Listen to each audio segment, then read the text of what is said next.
Alright, and this is Bruce Cook again. I'm making our ion shooting video.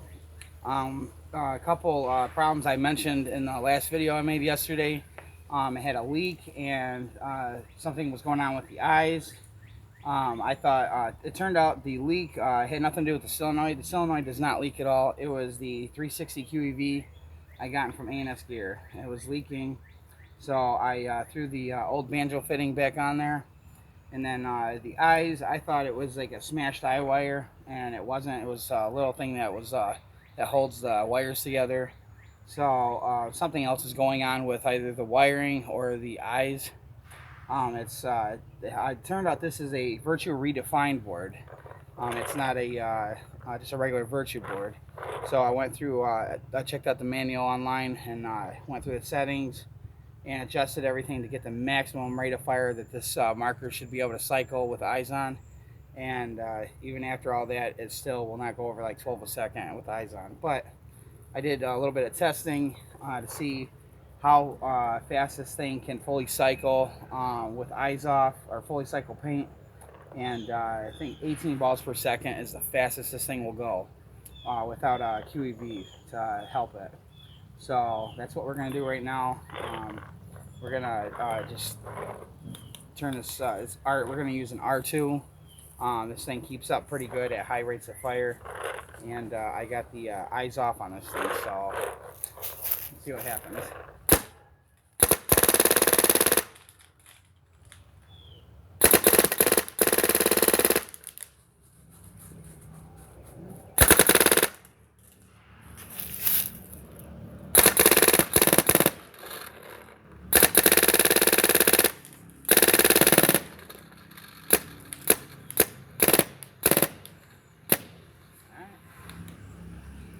Alright, it looked pretty good.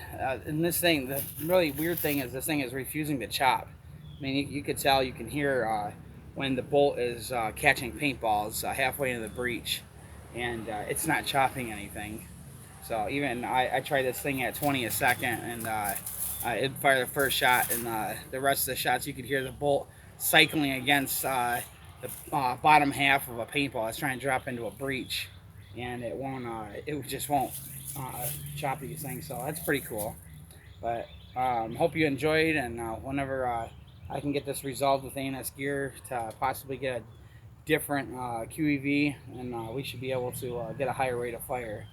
Oh yeah, with the QEV, this thing was functioning properly, like cycling with a value of only 13.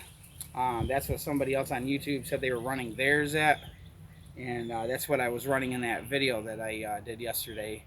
The first video I did since this thing's been complete. But just to give you a close-up what this looks like, this is my pretty much my finished project with this ion. Got a Smart Parts Epiphany frame on there.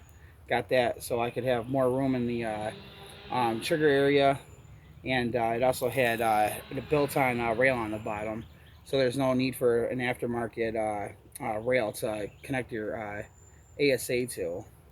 And then I replaced the gauge with a 1/8 NPT plug. And what else? I got Tech T spring detents, but I had to use different springs because the springs that came with this thing were so darn light that when I was like tinkering and testing, see if they were capable of allowing double feeding, it definitely did. So I used pen springs, and I cut them down a size until I had like the same spring tension that I got, with my spring detents in my vis, and it seems to be working really well. I got an Empire no rise nano feed net, or not, I don't know if it's a nano. It's an Empire no rise feed net, and I got a Freak Junior kit. I mean, this came with just one sleeve. So, and then I found somebody on PB Nation with a bunch more sleeves for these things. So I got close to a complete kit for this thing. But I think that's pretty much it. I kept the regulator on this because I've had an ion before. I owned one in 2005 or 2006. It was like about a year after they came out. And these regulators work just fine. No problems at all. I think that's probably pretty much it. Oh, other than the solenoid or the circuit board, that's virtual redefined. But I hope you. Oh, and I don't know what kind of ASA this is. It's very similar to like some of those die ASAs where you just have this little lever. It just degasses. And but I think that's it. Well, anyways, I hope you enjoyed, and I'll catch you next time.